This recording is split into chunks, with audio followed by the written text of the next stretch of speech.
We are back with another installment of the review videos for AP Physics, Circular Motion and Gravity practice problems. The next problem we're looking at is number 10 in the packet. A 2-kilogram yo-yo on the end of a 1-meter string is being uniformly spun in a vertical loop with a speed of 7 meters per second. Calculate the tension force in the string at the lowest part of its motion, and the answer should be in newtons. You're looking for a force. So a picture is going to help me understand what's going on in this problem. You have a yo-yo that's going around in a loop of 1 meter radius. The string is 1 meter, so its radius is going to be 1 meter. The mass of the yo-yo is 2 kilograms.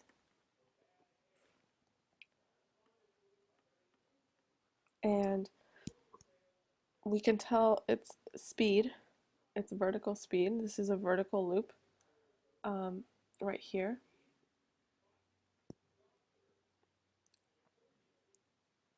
Anywhere is 7 meters per second. What's its force of tension at the lowest part? So we want to know the force of tension here. In addition to the tension force, there is a force of gravity that's acting on the string, and right away I can tell that the tension force is going to be greater than the force of gravity, because after all, this is spinning in a circle, and anything that's spinning in a circle has a net force that points inward. So if I were to add these two together, it would still give me a sum of forces, or a resultant force that points inward. Those sum of forces are what causes the centripetal acceleration. So if I were to add up all the forces, force of tension and force of gravity, and let's just set a coordinate system. Let's say anything that way is positive. So centripetal acceleration is going to be positive, force of tension is positive. Then the force of gravity is negative.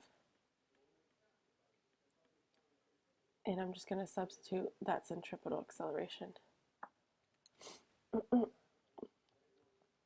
Oops. Okay. So we're trying to solve for force of tension. We're given the mass of the object, and this is happening on Earth, we're assuming, so we can find its force of gravity. Before I plug those in, though, I'm going to move everything to one side so I can see all the variables that I'm going to be plugging in. And then finally, I can substitute. I could put in my 2 kilograms, 7 meters per second, 1 meter there, and then adding it to 2 kilograms times 9.8, which is the force of gravity. Remember, force of gravity is never just 9.8. This is acceleration due to gravity. And if I punch those into my calculator,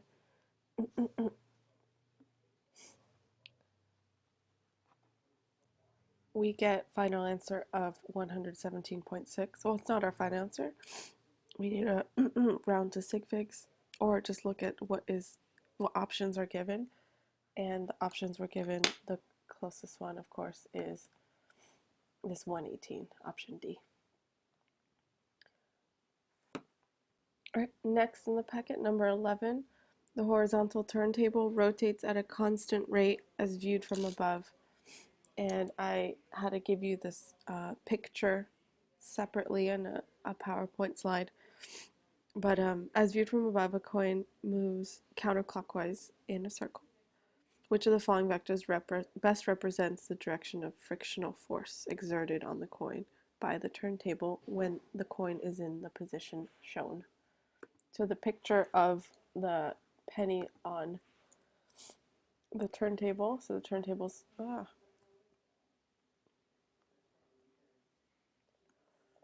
here's the turntable, here's the center axis, and the penny's just kind of sitting over here, and it's rotating counterclockwise.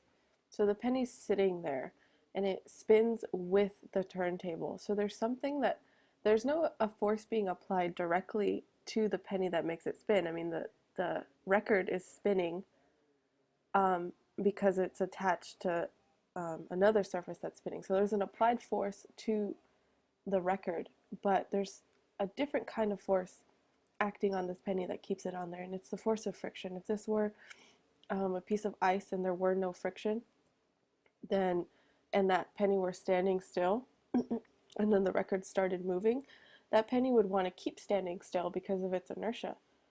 Newton's first law of inertia tells us an object at rest will want to stay at rest unless acted on by an outside force. So something had to make the penny start moving, a force specifically, and that is the force of friction between the penny and the turntable.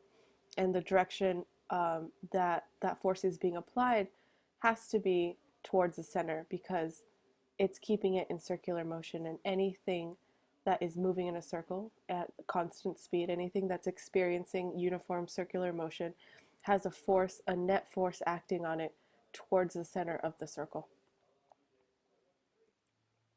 Moving on to the next one. This is another one I'll just kind of talk through. Number 12 in the packet, a car initially travels north, then turns to the left along a circular curve. This causes a packet on the seat of the car to slide towards the right side of the car. Which of the following is true of the net force on the package while it is sliding? So this is similar to the example I just spoke about if the penny were sitting on a block of ice, or the record was made of block of ice and there was no friction between the penny and the record made of ice, or something that's spinning made of ice. So that penny would want to keep being at rest unless there was an outside force acting on it, which in that case was friction. So this packet slides to the right even though the car is turning to the left. And our options are the force is directed away from the center of the circle. So if there's a force acting away from the center of the circle, then it wouldn't be moving in a circle. We can assume, we can say for sure, based on our understanding of Newton's second law, that there's a sum of forces that's acting towards the center of the circle, that's making it go in a circle. So it's not A. Option B, the force is directed north. So what's causing that force? We can't assume there's anything causing that force. It's very unclear. Option C, there's not enough force directed north to keep the package from sliding. Okay, if there were, so this is assuming there's no force north, which is safe, but it's traveling north and it's turning left. And let's see what that looks like. So it's going north, and it wants to turn left, so the motion of the car can be described like that. And let's go back to the problem. There's not enough force directed north to keep the package from sliding. So if there was a force that was acting north, then it would want to keep going north. It wouldn't turn with the package because it's saying it's sliding. So that doesn't make sense. Option D, there's not enough force tangential to the car's path to keep the package from sliding. Well, if there was a force acting tangentially, that's going to make the package move tangentially, which isn't going to make it go in a circle.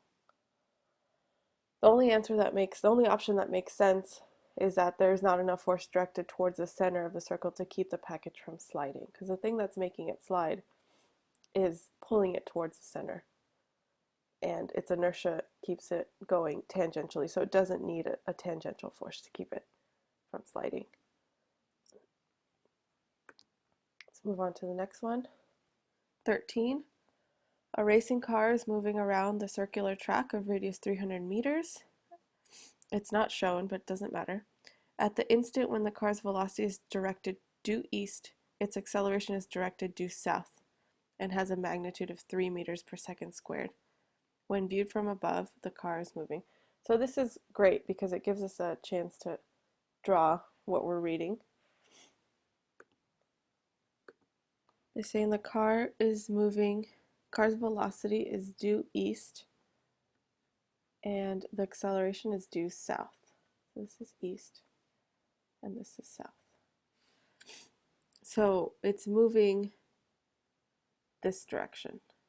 If that's the direction of its acceleration, and if that's the direction of its velocity, then this is the direction. This is the circular path that the car is going in. And they give us its velocity, its acceleration actually, as 3 meters per second squared. The radius of the track is 300 meters.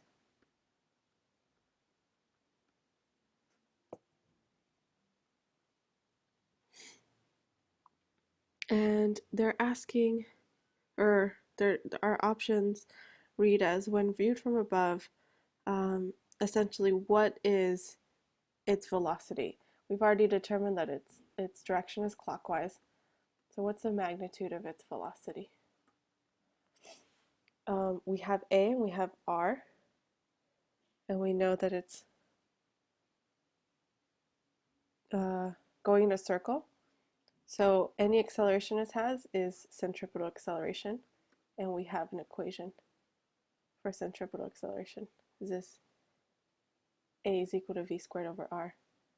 We can solve this for V and get the square root of A times R. So the square root of this 3 times 300, which is 900, and the square root of 900 is 30. So there's our final answer. And that matches with option A. All right, next one. Mars has a mass 1/10 that of Earth and a diameter 1/2 that of Earth. This is very similar to another problem that we saw. The acceleration of a falling body near the surface of Mars is most nearly what? So we know the force of gravity on Earth, and we can use that to compare it to we can predict the force of gravity on Mars if we know something about its mass and its diameter. Its diameter is half, so its radius is also half.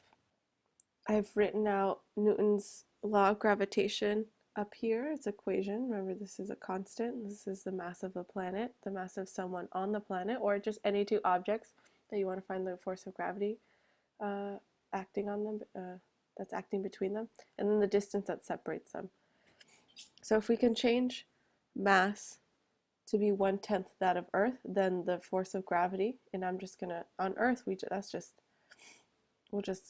say force of gravity on Earth is just, I'm sorry, we're talking about the acceleration of gravity. We know that, that's just G. That's gonna change by 1/10. Because if we put a 1/10 here, this is gonna go down by 1/10. And its radius is 1/2. So if we plug in the 1/2 of the radius, that's going to end up changing the acceleration due to gravity by that factor squared. So this is what the acceleration of gravity on Earth is on Mars. Well, this turns into 4, and there's that factor of 1/10. So the acceleration of gravity on Mars is 1/10 of the acceleration of gravity on Earth because its mass is 1/10, and it's also 4 times greater because it's half as wide as Earth. Taking that all into account, we know G is 9.8 on Earth, so 4/10 of 9.8 gives us about 4 meters per second squared.